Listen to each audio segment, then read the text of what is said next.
Glycolysis, इस process में glucose का एक मॉलिक्यूल पायरुविक एसिड जो 3 कार्बन का होता है कि 2 मॉलिक्यूल बनाता है और एनर्जी मुक्त होती है। ये कई स्टेप में होती है ये रिएक्शन, और इसको EMP पाथ भी कहते हैं, एम्डन मेरोव पार्नस, जिन्होंने कि इसकी खोज की थी।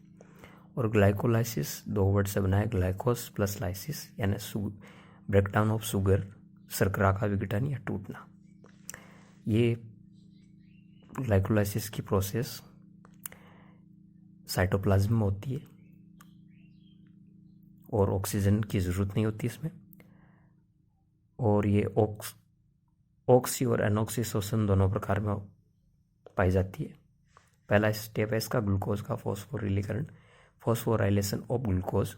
इसके अंदर ग्लूकोज का अणु हेक्सोकाइनेज एंजाइम की उपस्थिति में ATP के एक अणु से क्रिया करता है। इस दौरान मैग्नीशियम की प्रेजेंस रहता है और ग्लूकोज 6 फॉस्फेट बनता है और एक ATP का अणु मुक्त होता है। ये ग्लूकोज 6 फॉस्फेट आइसोमरेज एंजाइम के प्रेजेंस में फ्रक्टोज 6 फॉस्फेट में कन्वर्ट हो जाता है और ये फ्रक्टोज 6 फॉस्फेट ATP के एक अणु से क्रिया करता है।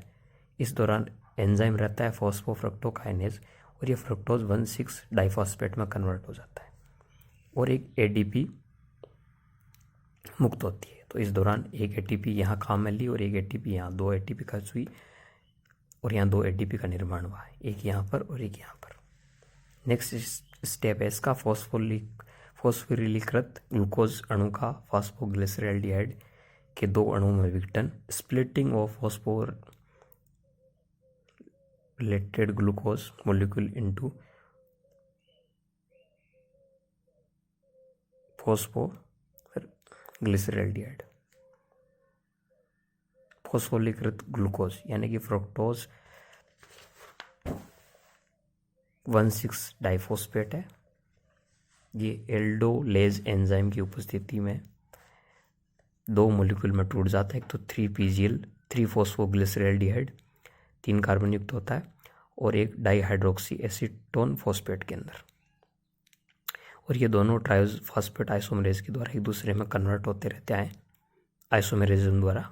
जैसे जैसे रिएक्शन बढ़ती जाती है 3PGL की मात्रा ऑक्सीकरण से बढ़ती जाती है और इसकी कम होती जाती है। नेक्स्ट स्टेप है 3PGL से 2 पायरुविक अम्ल के अणुओं का निर्माण। 3PGL से इसके कई स्टेप है। पहले स्टेप में 3PGL से 1,3 डाई फॉस्फोग्लिसरिक अम्ल का निर्माण होता है। इस दौरान 3PGL के 2 अणु डीहाइड्रोजिनेज एंजाइम की उपस्थिति में H3PO4 से क्रिया करके 1,3 डाई फॉस्फोग्लिसरैल्डिहाइड के 2 अणु बना लेते हैं और ये 2 अणु बनते हैं। ये डीहाइड्रोजिनेज एंजाइम की उपस्थिति में 3 फॉस्फोग्लिसरिक अम्ल में कन्वर्ट हो जाते हैं और इस दौरान जो हाइड्रोजन एटम बनते हैं उनको NAD ग्रहण करके NADH2 में बदल जाता है। जैसे ये रहा 2 NAD 2 हाइड्रोजन ग्रहण करके 2 NADH प्लस 2H प्लस में बदल जाता है। ये आगे चलकर ATP का निर्माण करता है। नेक्स्ट है 1,3 डाइफॉस्फोग्लिसरिक एसिड से 3 फॉस्फोग्लिसरिक एसिड का निर्माण। तो ये 1,3 डाइफॉस्फोग्लिसरिक एसिड है, ये ADP के 2 अणुओं से क्रिया करता है। इस दौरान एंजाइम जो होता है वो डाइफॉस्फोग्लिसरोकाइनेज होता है और इससे 3 फॉस्फोग्लिसरिक एसिड के 2 अणु बन जाते हैं और 2 ATP के मुक्त होते हैं, एडिनोसिन ट्राइफॉस्फेट, ATP की फुल फॉर्म।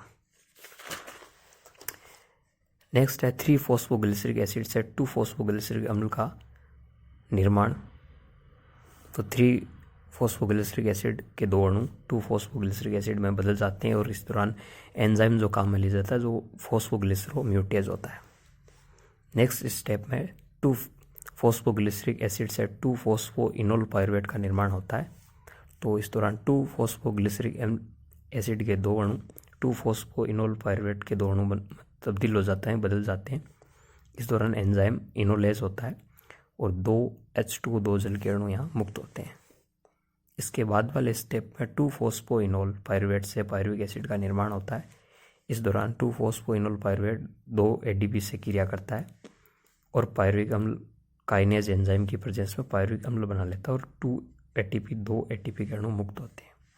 ओवरऑल ग्लाइकोलाइसिस की रिएक्शन को ऐसे लिख सकते हैं, C6H12O6 ग्लूकोज प्लस 2 ATP काम में लिए जाते हैं plus 4 ATP 2P2 plus 2 NAD plus इसे 2C3H4O3 पायरुविक एसिड के 2 अणु plus 2 ADP plus 4 ATP plus 2 NADH plus 2H plus. और इसकी समरी ग्लाइकोलाइसिस की इस प्रकार है। ग्लाइकोलाइसिस में 6 कार्बन वाले ग्लूकोज से 1 अणु के विघटन से 2 अणु पायरुविक अम्ल के बनते हैं। 3 कार्बन युक्त होता है पायरुविक एसिड। और ग्लाइकोलाइसिस में 4 अणु ATP के बनते हैं, जिनमें से 2 ATP अणु ग्लूकोज के फास्फोरिलीकरण के दौरान खर्च हो जाते हैं पहले स्टेप में। अतः शुद्ध लाभ 2 ATP का होता है। इस दौरान न तो O2 का उपयोग होता है, न ऑक्सीजन का उपयोग नहीं होता, न ही कार्बन डाइऑक्साइड का निर्माण होता है। अभिक्रिया के दौरान 2 अणु NADH प्लस H प्लस बनते हैं, जो ETS द्वारा 6 ATP अणुओं का निर्माण करते हैं। और ग्लाइकोलाइसिस के कुछ मध्यवर्ती यौगिक अन्य संश्लेषी क्रियाओं में प्रयुक्त होते हैं, जैसे PGL है वो ग्लिसरॉल के संश्लेषण में और फास्फोग्लिसरिक अम्ल अमीनो अम्लों जैसे ग्लाइसिन और सेरिन के संश्लेषण में। अतः ग्लाइकोलाइसिस को ऑक्सीडेटिव एनाबोलिज्म या कैटाबोलिक रीसिंथेसिस भी कहते हैं। अब fate of pyruvic acid pyruvic अम्ल का भविष्य। पायरुविक अम्ल ऑक्सीजन की उपस्थिति में क्रेब्स चक्र में CO2 plus H2 plus energy मुक्त कर देता है, और एब्सेंस हो अगर ऑक्सीजन नहीं हो तो वह फ्रेगमेंटेशन द्वारा एल्कोहल प्लस कार्बन डाइऑक्साइड का निर्माण और एनर्जी मुक्त करता है, या लैक्टिक एसिड का निर्माण और एनर्जी मुक्त करता है, या एमिनो अम्ल संश्लेषण में काम आता है, जैसे कि एलेनिन का संश्लेषण। नेक्स्ट है पायरुविक अम्ल का वायवीय ऑक्सीकरण। माइटोकॉन्ड्रिया के मैट्रिक्स में पायरुविक अम्ल का 1 कार्बन परमाणु CO2 में ऑक्सीकृत हो जाता है। इसे ऑक्सीडेटिव डीकार्बोक्सिलेशन कहते हैं। पायरुविक डिहाइड्रोजिनेज एंजाइम की उपस्थिति में पहले ऑक्सीकरण, बाद में कोएंजाइम A से जुड़कर एसिटिल कोएंजाइम A का निर्माण करता है। इस दौरान 5 कोफैक्टर भी भाग लेते हैं या जरूरी होते हैं, COA, NAD plus Mg+2, lipoic acid and thymine pyrophosphate. Acetyl coenzyme के निर्माण की ये रिएक्शन ग्लाइकोलाइसिस व क्रेब्स चक्र को जोड़ने का काम करती है, अतः इसे लिंक रिएक्शन भी कहते हैं। तो ओवरऑल रिएक्शन इस तरह दर्शा सकते हैं। इसकी जो लिंक रिएक्शन होती है, पायरुविक एसिड जिसके अंदर एसिटिल कोएंजाइम में चेंज होता है, 2 अणु इसके और 2 CO2 के बनते हैं। इस दौरान 2 COA